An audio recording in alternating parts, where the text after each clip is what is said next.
Step out in generosity. Step out in generosity. Now, why generosity?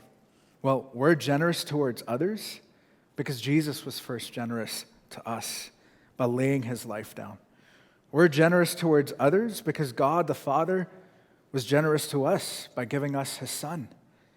We're generous towards people in oppression because Jesus was first generous to us while we were still oppressed by our sin. Here's how I want to challenge you to be generous.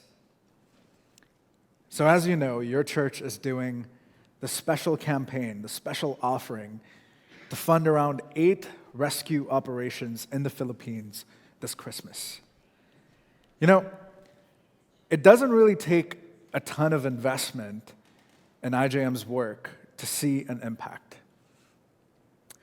Take, for example, the crime of child sex trafficking in the Philippines.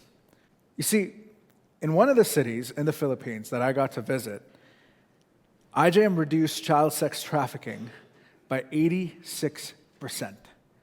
And it only took 500 rescue operations and 100 arrests to do that. And one rescue operation costs around $10,000. That's it. This is very doable.